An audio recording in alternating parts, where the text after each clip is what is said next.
Aujourd'hui, nouveau thème en géographie de quatrième sur les mobilités humaines transnationales. Et nous allons commencer ce thème par la première partie, à savoir un monde de migrants. Alors, on se basera sur une étude de cas sur le flux migratoire entre le Maroc et l'Espagne.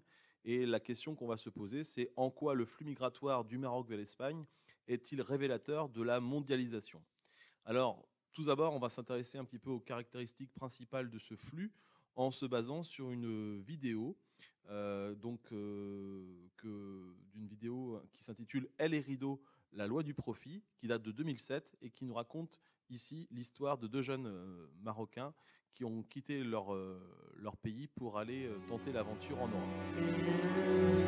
Nous sommes en Espagne, à El Herido, capitale de l'agriculture intensive sous plastique de la province d'Almeria. C'est la plus importante concentration de serre au monde.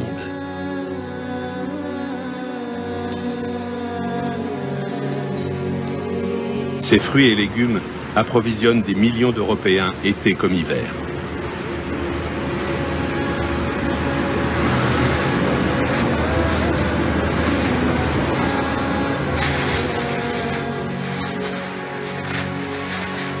Avec ses 17 000 hectares cultivés, El Herido représente l'Eldorado, le paradis dont rêvent des milliers de clandestins.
Je te présente ma villa. C'est ici que j'habite. Moussaïd est licencié en droit. Depuis 4 ans, il vit dans des chabolas, des abris de fortune en carton et en plastique, bricolés par les clandestins.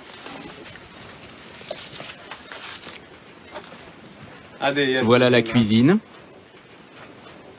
La même pièce sert de cuisine, de chambre à coucher et de salon. Je vis dans des conditions que je n'aurais jamais imaginées chez moi. On s'éclaire à la bougie. À la bougie. Alors qu'on pensait améliorer notre situation.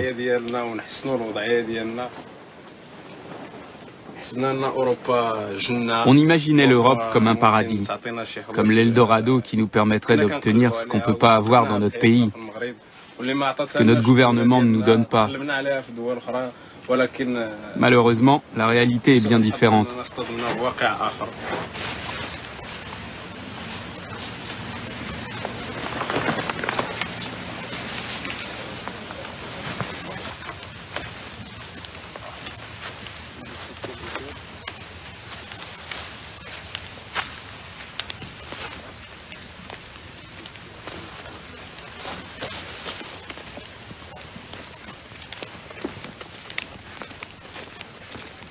Driss est un informaticien marocain. Il vit dans les chabolas depuis 6 mois. Lui aussi est sans papier et sans revenu fixe.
Comment ça se passe ici? C'est l'enfer. La chaleur est étouffante. Il fait combien? 45, 46 degrés. Et ça va encore augmenter. Pourquoi acceptez-vous ces conditions de travail? Parce qu'il y a la famille au Maroc, les problèmes d'argent. Lui, il attend d'obtenir ses papiers. Mais ceux qui ont leurs papiers travaillent pour le même salaire. Oui. Et ici, ça ne fait aucune différence qu'on ait nos papiers ou pas. Les bénéfices que les agriculteurs tirent des Marocains ou des étrangers loin de leur pays sont inimaginables. Un jour, deux frères agriculteurs voulaient se séparer. Le plus jeune, qui était le plus malin, a dit « Je te laisse le tracteur et je garde Djilali, l'ouvrier marocain ».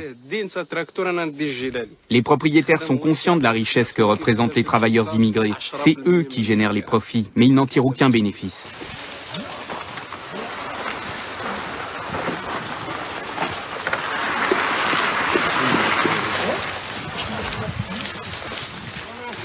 Avec ou sans papier, aucun travailleur immigré n'est payé au tarif prévu par la loi, 4,50 € l'heure. Les salaires varient entre 2,50 € et 2 €. Et la très grande majorité travaille sans contrat, même les titulaires d'un permis de séjour. On nous attaque sur la question de l'immigration. On nous accuse d'exploiter les immigrés, de les faire travailler par 40 degrés. Mais nous aussi, nous supportons cette chaleur. Nous avons travaillé ou travaillons encore dans les serres. On nous dit qu'ils n'ont pas la sécurité sociale. Est-ce qu'on se soucie des conditions de travail des Noirs en Afrique du Sud? Est-ce qu'ils ont la sécurité sociale, eux? Est-ce qu'ils ont un logement décent? Toutes les multinationales ferment les yeux là-dessus quand elles importent les oranges d'Afrique du Sud et les pastèques du Honduras. Quelles sont les conditions sociales des travailleurs au Honduras ou au Maroc? On peut se poser la question.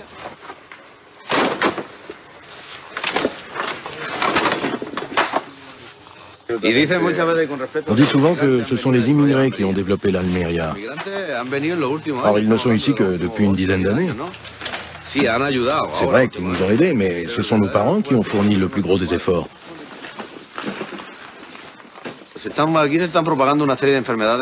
Des maladies qui avaient été totalement éradiquées réapparaissent dans la région. Pour moi, c'est entièrement la faute du gouvernement. Il faut exercer bien plus de contrôle. À quoi ça rime d'accueillir cette masse de gens avec la délinquance, la drogue, le trafic de hashish?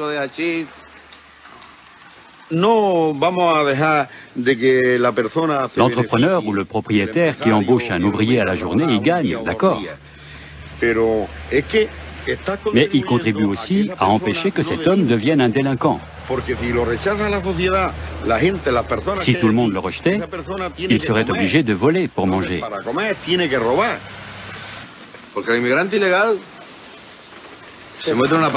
Les clandestins embarquent sur des pateras et arrivent sur nos plages. Et alors, vous croyez qu'on va leur construire des appartements? Non. Ni l'Espagne, ni aucun pays d'Europe n'a la capacité d'accueillir tous les migrants africains. Et ici, nous sommes la porte de l'Afrique.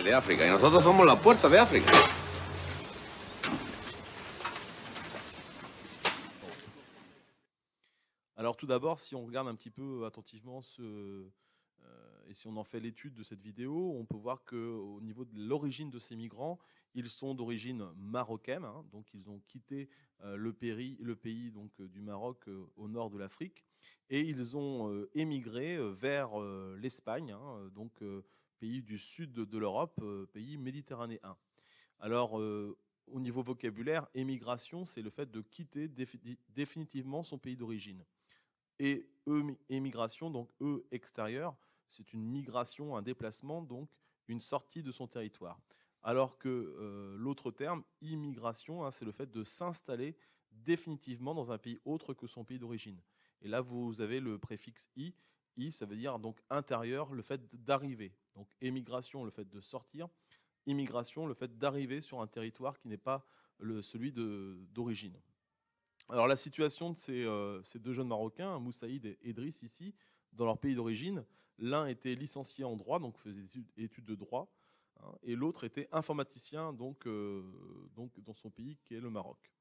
Alors si on essaye de regarder un petit peu notre étude de cas, On se trouve ici, le village d'arrivée, c'est El Herido.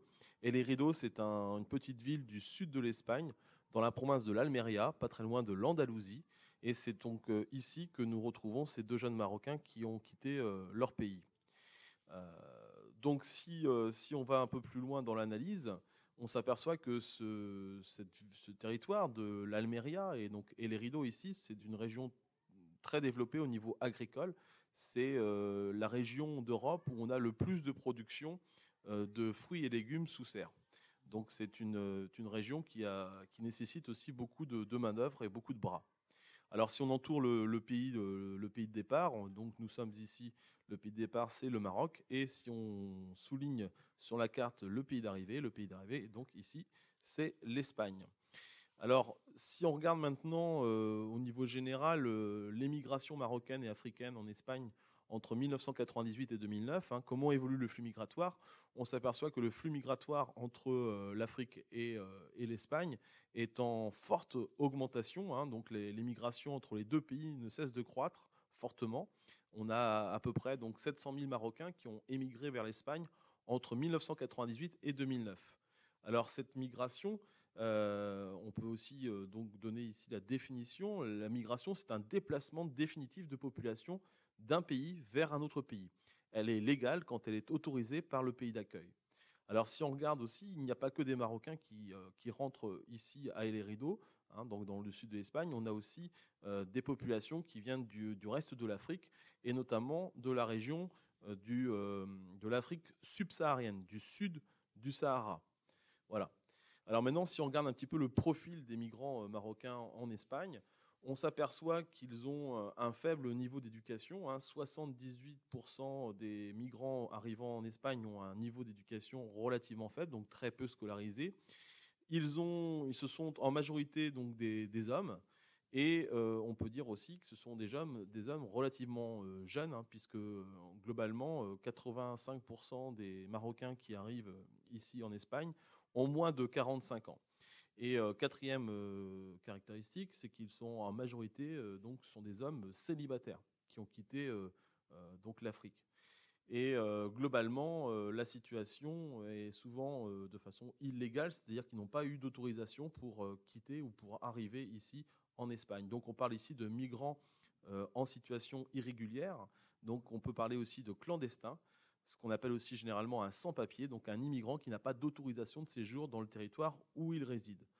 Donc voilà pour un petit peu faire un point sur les caractéristiques de ces personnes qui aujourd'hui quittent leur pays pour ici rentrer sur le territoire de l'Europe.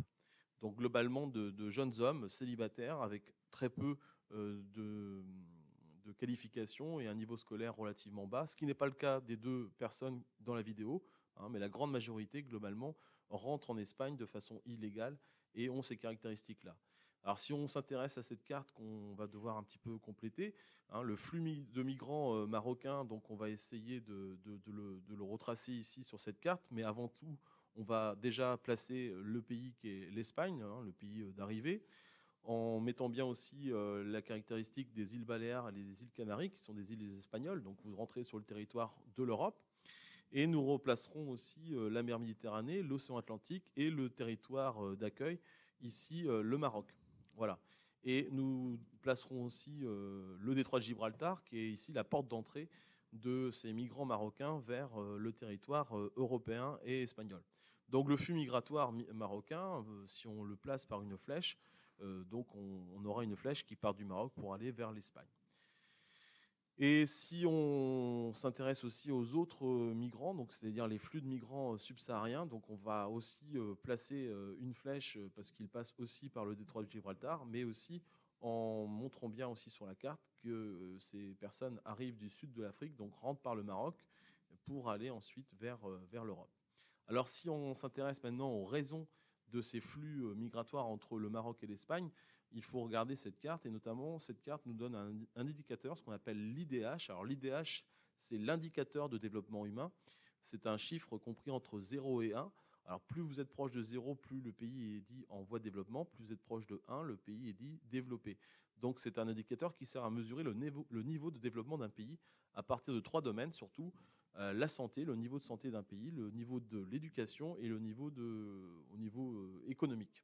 Alors si on regarde l'IDH du Maroc et de l'Espagne, si on peut essayer de constater, on s'aperçoit que l'Espagne a un plus fort IDH car c'est un pays développé de l'Union européenne, contrairement au Maroc qui connaît encore un retard de développement.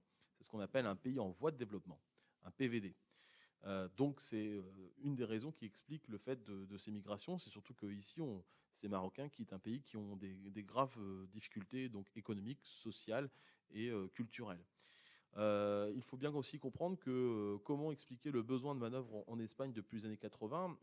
L'Espagne n'a rien fait pour stopper ce flux migratoire, puisque depuis les années 80, l'Espagne est un pays qui a besoin de ces bras, qui viennent de l'étranger, puisque l'Espagne a connu un développement économique sans précédent dans les années 80, surtout grâce aux aides de l'Union européenne.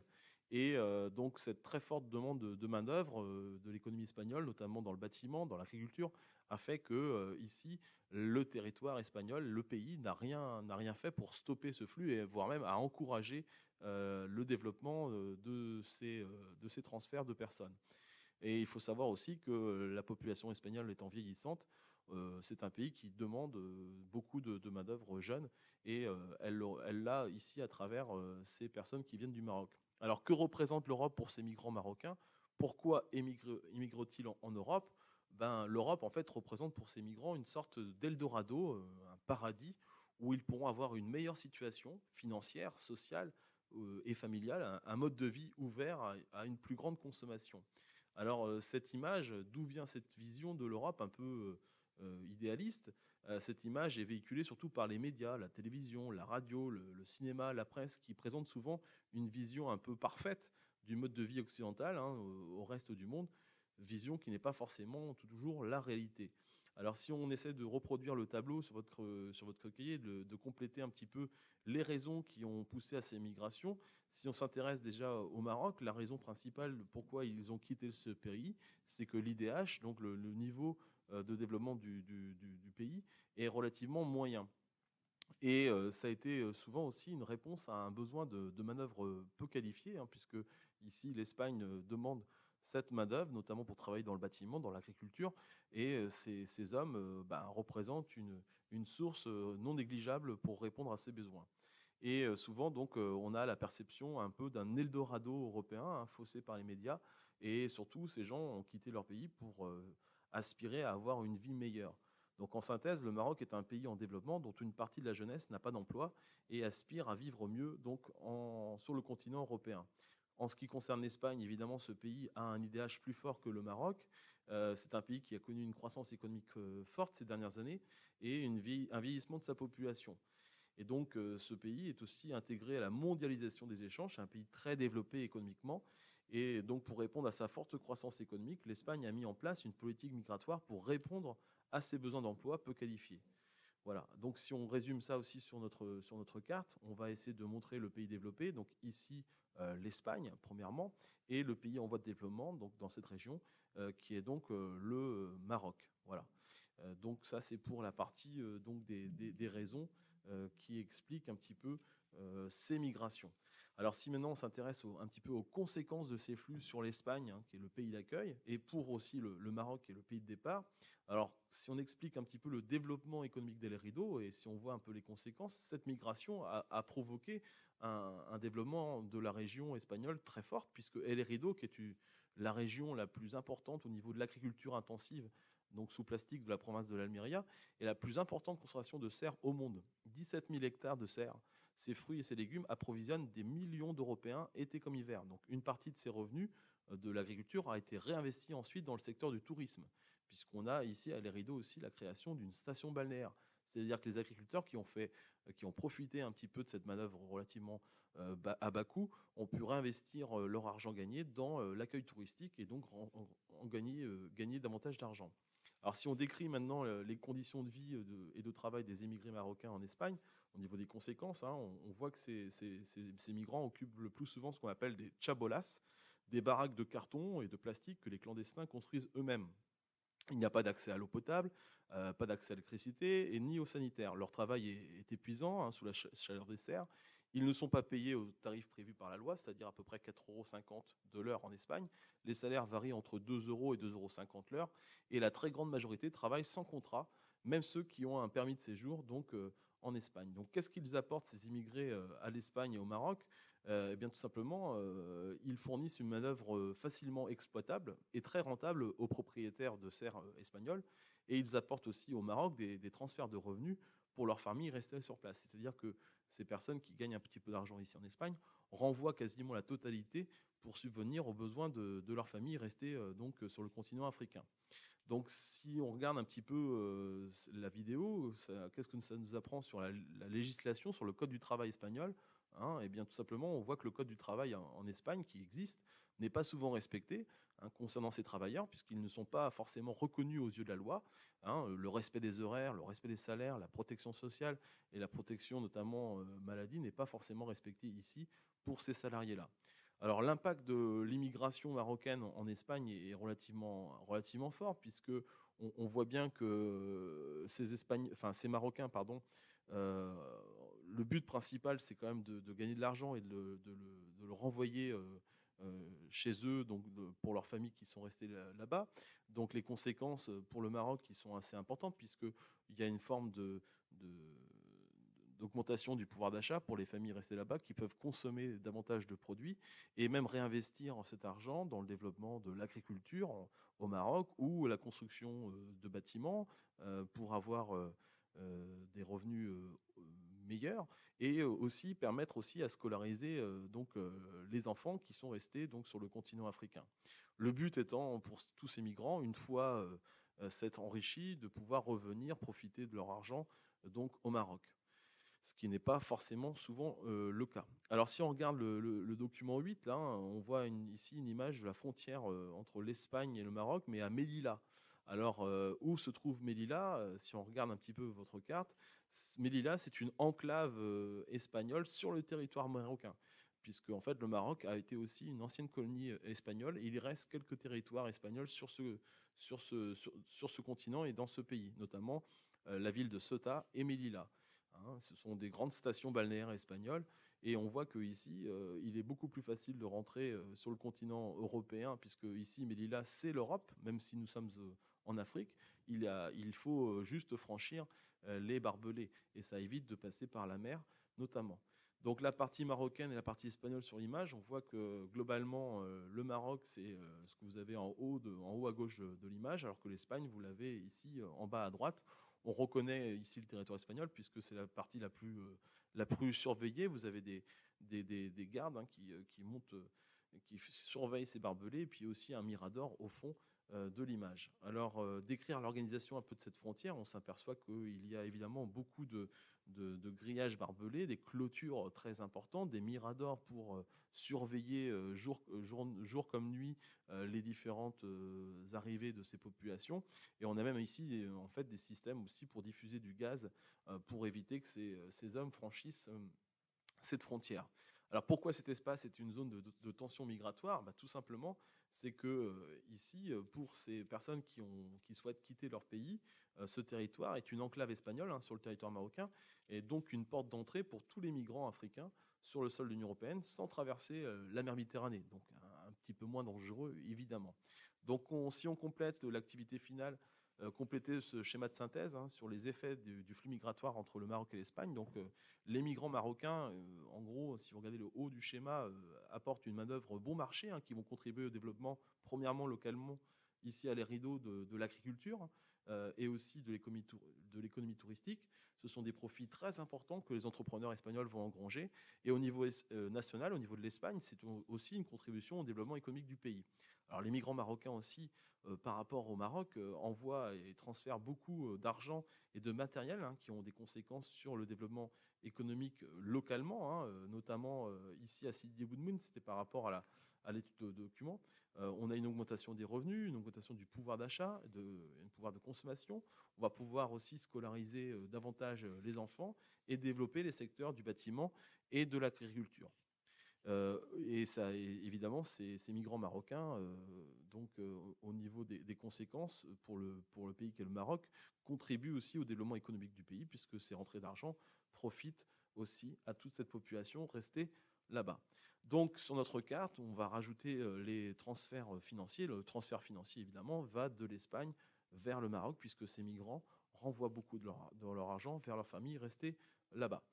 Et donc, si on s'intéresse maintenant à une Europe qui se ferme, puisqu'aujourd'hui, l'Espagne connaît, comme tous les pays européens, une conjoncture défavorable économiquement, on a moins besoin de main-d'œuvre, on a une augmentation du chômage, donc aujourd'hui, les frontières tendent à se fermer. Donc, on voit que les frontières externes de l'Europe, toute la façade méditerranéenne, en prenant aussi le Portugal, toutes les îles des Canaries et des Baléares, aujourd'hui, a un contrôle assez sévère de ces frontières.